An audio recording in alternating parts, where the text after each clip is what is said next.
Welcome to the show, Aesha Scott from Below Deck Down Under. Thank you. Talk to me about the show though. For anybody who hasn't watched any of the Below Decks, Yes. you need to catch up because such an entertaining show, so high drama.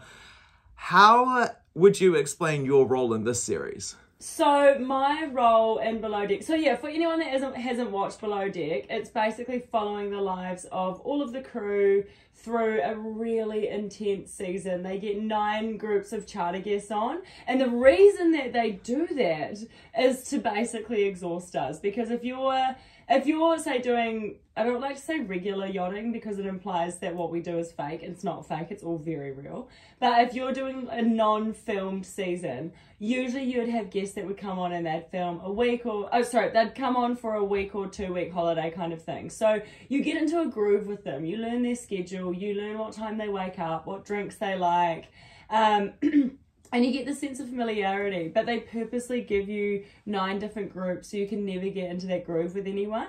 Because every single group that comes on, they have completely different preferences. So you have to turn over, like you have to get completely different drinks in the fridge, all new snacks, all new, get in your brain, like who's vegan, who's this, who's that.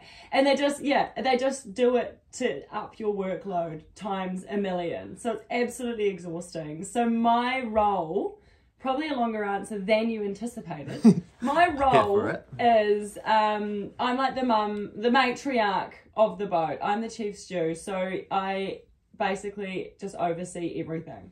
That is wild. It's really intense. It sounds like a lot of responsibility as well. It is. It's so much responsibility. When I'm filming, I tend to wake up every night around 3 a.m, like rivers of sweat just running over me. Like, you know when people wake up and they're like, yeah, I'm a bit damp. I'm dripping wet. Not because I'm aroused, because I'm very stressed. Because anything that happens is your fault. If anything goes wrong, it's your fault. Are you dreaming about what is going on? Is that the reason why you're waking up so stressed? Yeah, I think because I go to sleep and my mind is just racing with what to do the next day, because there's always a million billion things to do and just not enough stews, not enough time. So you're trying to think how you can pack this impossible workload into the amount of hours that you have. So I fall to sleep thinking about it. And then obviously I'm like subconsciously thinking about it the whole night. And then I wake up already stressed thinking about how I'm going to tackle the morning. Because I feel like you think of yachting as like the super glamorous thing and like you're on these massive boats. Speaking of which, this boat is Northern Sun. Yes. 167 feet, aka 50 meters. Yeah. That's a big boat. It is not. It is. It is Speak a big, to me. Yes, no, it is a big boat, but I think one of the reasons that I did so much better this season in my eyes is because last season they gave me this stinking big boat. It was a massive, like girthy as and so like really, really high, and the size of the boat was just absolutely impossible for 3 girls. Whereas Northern Sun, it's 50 meters, but it's actually not as big as you think it is because it's quite narrow and it's got one main level on it. So it doesn't have the 2 levels above that other boats have. So for me it was a much more manageable size. Oh, that's good. Yeah. Oh my goodness, what a relief. And I'm never going to get that again. So I really thanked my lucky stars. And I feel like with the season, like the guests are always off doing random things, like there's jet skis on board, there's like a spa pool, that kind of thing. What are some of the features of the boat? Yeah, so we've got a spa pool on, which like, oh my God, it used to do my absolute head in because it's so old school that the spa pool that we had on there, you couldn't, most modern spa pools, you turn on like a fill thing and it fills from the inside. But this one, because it's old and refurbished, you had to fill it with like a garden hose basically from a tap across the way. And then it takes 3 days to warm up. Yes, and the deckhands would always forget about it. And I'm trying to do these beautiful tours like, welcome to Northern Sun. And you walk up to the sun deck and there's a bloody garden hose snaked across the thing. It was so embarrassing. So yes, we had a jacuzzi that 80% of the time looked really warm and inviting. And then all the toys, we had 2 tenders, sea bobs, jet skis. What's a sea bob? Oh, they're so fun. So it's one of those things where it's like a pod like thing, and you lie on top of it, hold the handles on each side, and you press a button, and it like zhuzhes you along like a dolphin. Oh so my you can God. go along the surface, or I like to point it downwards, and you just like float. It just like catapults you through the water like a dolphin. That's wicked. Yeah. So obviously a very hectic time filming. Do you get downtime where you're able to enjoy the toys yourself? Lord, no. No, absolutely not. I mean, you're supposed to give yourself a 2-hour break each day. That's kind of the law. Because we're doing 16-hour days. And so you're meant to get like an hour per 8 hours. So we're supposed to have 2-hour breaks. But honestly, I feel like every time I go on a break, something goes wrong. Even if it's just something little like the time for lunch was communicated to the chef, but it wasn't communicated to me. And then that kind of creates further problems. And it just drives me nuts. So I don't take breaks anymore. So 16 hours a day, for 6.5 weeks, I am just running. Stress.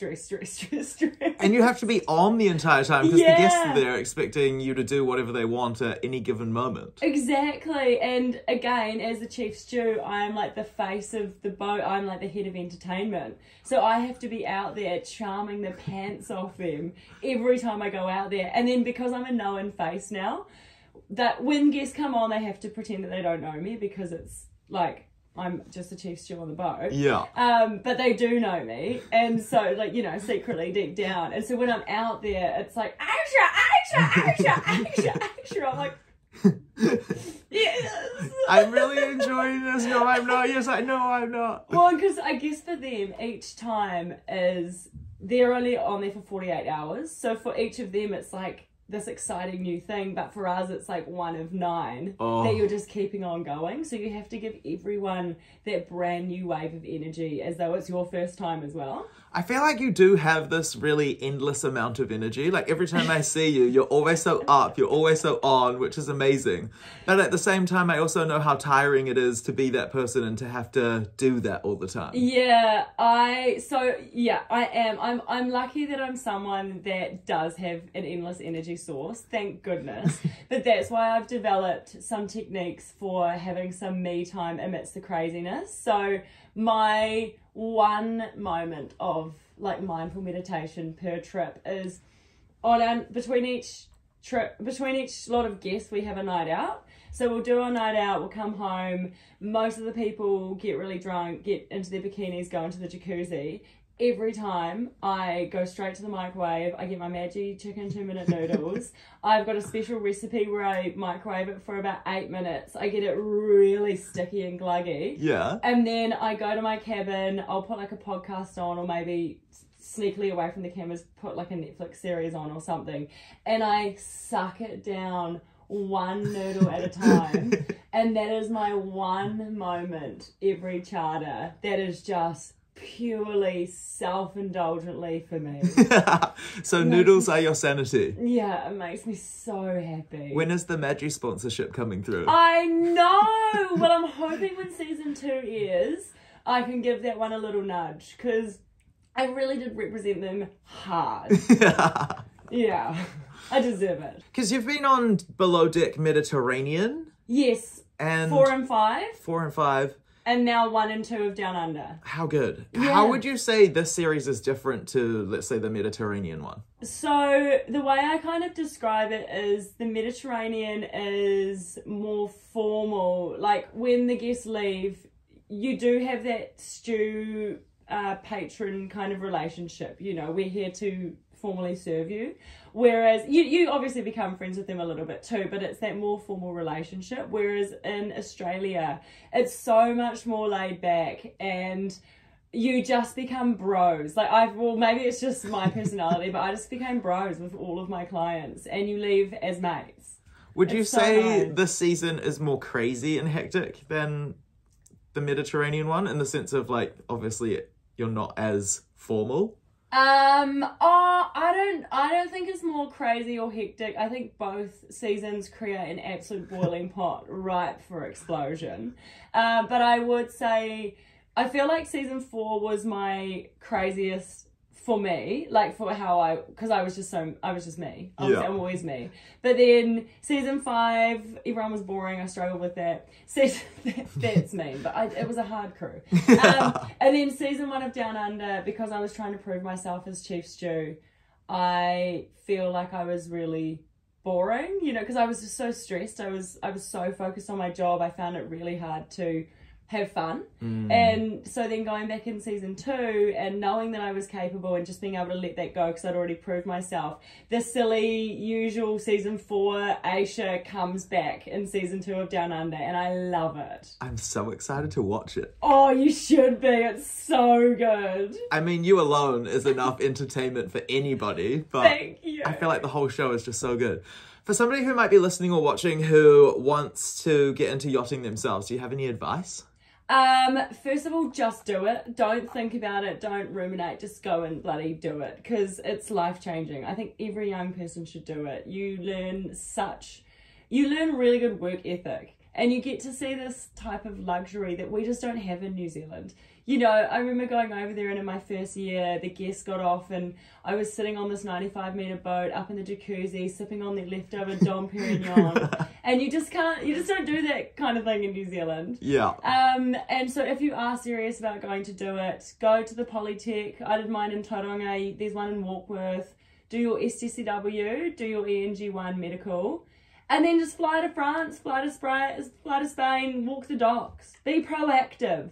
Proactive. Yeah, we love you know, to see you're it. not going to get a job sitting here saying, I wish I could do yachting, hiking. People message me and they're like, how do I get into yachting? Can you speak to some people for me? I'm like, how about save up some money, get off your ass, go over there and actually put yourself out there. Put the mahi in. Yeah. I like that. Thank There's you. no such thing as a free lunch. Exactly. It's not what you know, it's who you know, but if you're not prepared to work for it, you're never going to get there. Exactly. Preach, brother. Did we just become an inspirational podcast all of a sudden? In terms of season 2, what would you say is the weirdest or the most elaborate guest request? I feel like none of them were actually that elaborate. They always want a beach picnic, which is fine. It's just annoying because sand always comes back on the boat and I've got to clean that shit up. And then it's just a lot of theme parties. I think one of the ones that we had, I don't know if, I don't really count this as a spoiler, but one of the ones we had was like we had to do a kind of like a funeral on there, or a memorial. And it was just like a really weird setting for a memorial, because I was like, out of all the places you could have picked, you're going to do it on a yacht with all these random people around filming it. I don't know. It just felt really bizarre to me. That does sound But you very have bizarre. to fulfill whatever Wishes. they want you to fulfill. Yeah. Yeah. That's crazy. And obviously it's in Australia. Which parts of Australia do you visit? So we were in Cairns. Last season we were in the Whitsundays. This season we were in Cairns. But it's still on the Barrier Reef. So it's absolutely gorgeous. You know, the guests can go helmet walking or snorkeling or scuba diving. And it's just stunning. It's like being on the set of Finding Nemo. Which is they are real fish and it is a real movie. It's a documentary. Exactly. Have you seen how small Nemos are? Yeah. They're tiny. My friend has the wildest aquarium and he's got Nemos and Dories. Does he? Yeah, they're so cute. Oh my You'll have to gosh. come see them one day. Because when they're filming it, it must be like that Tom Cruise kind of situation, how they give them really small extras to make him look tall. So they must put really small extras in Nemo to make Nemo look bigger. Yeah. Oh, it's kind of like Lord of the Rings. You know how they do that trick photography to make all of the hobbits look small? Yes. Oh my God, you've and been to Gandalf Hobbiton. look real big? Yeah. How good's Hobbiton? So good. I love it. I loved that. Apparently they're refurbishing it at the moment and they're making like the interiors of all the Yes. hobbit houses. Yes. I'm going to go back. Same. Do you know that Should tree? we go back together? Can we? Yeah. Summer. Perfect. Okay, done. Lock Do you it know in. that tree? With the fake 10 leaves. days before they were going to film, Peter Jackson flew in and he's like, it's the wrong shade of green. And 2 artists had to go and hand paint 200,000 silk leaves. That is wild. Could he not have noticed that, like, on Zoom, or maybe flown in, like, to check up on them earlier? Maybe a week earlier? Yeah, it seems a bit inefficient to me, but I don't question Sir Peter Jackson. Somebody needs to. Yeah, actually, hold him accountable. Yeah. If he wants to hold the torch for New Zealand, for Aotearoa, then we need to hold him accountable. We 100% do. Back to yachting, now that we've just digressed very briefly. Yeah. One thing that I find really interesting about yachting is all the lingo. Oh, yes. Can you teach me some yachting chat? Yes, well, wait, what was the one I saw in episode 1 of Down Under season 2? I remember Adam didn't know what epaulets was, and we were explaining what epaulets are, and he's like, damn, you guys come up with new words every day. Brooklyn. So epaulets, do you know what epaulets are? Is that the bit on the boat where you hook the ropes over? No, it's your shoulder, the things that you put onto your shoulder flaps. Gotcha. The upstairs flaps, so that you know what rank each person is. Oh, yeah. And, oh, shoot me dead. The bridge, I don't know. The bridge is where you drive? The head, do you know what a head is? It's a toilet. Ah. So if someone says, where's a head? It's a toilet. I used to do sea cadets. I should know all of this stuff. Did you? Yeah. Oh, you should definitely know this. You were away for 6 weeks filming, Yes. which is a wild time. Yes. What would you say was the biggest challenge in that 6 weeks of filming? I feel like the work in itself is insane. It's like one of the hardest things I've ever done in my life. It's so difficult. But in terms of personally, I think the hardest challenge is keeping up contact with Scott. Yeah, I think just messaging Scott. So I'll message him in the morning. I'll flick him and message him throughout the day at some point. Then I'll always say goodnight. But after each charter, I try and call him, but it's kind of difficult because you're just when you're filming, you're so in the bubble. It takes every bit of focus and energy that you have in your body to be able to film this season, and you just get so in this bubble, you're trapped in this world, that it's actually really hard to find the time to go off and make these calls. And then it almost feels a little bit awkward because it feels like a whole other planet when you talk to someone that's outside of this bubble that you're in. Yeah. Yeah, I don't know. It's hard to explain, but it's just strange talking to someone on the outside. I feel like maybe it would also make you a little homesick. Yeah, and I think as well, when I'm talking to him, and the cameras are always on you, they're on you 24/7. And there's obviously things I'm an absolute open book and I share everything about myself, but that doesn't mean that Scott wants everything about himself shared. And so I have to be really conscious about topics that we talk about on the phone, because I don't want to expose something that he doesn't want talked about, which everyone around the world is going to see. Yeah. So it's almost like I'm trying to have this conversation with him, but I'm having to filter almost? Yeah, filter my own conversation. And when you're tired and already in a bubble, it just makes it hard to have a really genuine, beautiful connection. Totally. Yeah. So I'd say that would be the hardest in terms of the personal life. Yeah. Yeah, for sure. Yeah. Honestly, I'm so excited for this season. Cannot wait to see what crazy antics you get up to. Aesha Scott, thank you so much for your time. Oh, you're welcome. Thank you for having me.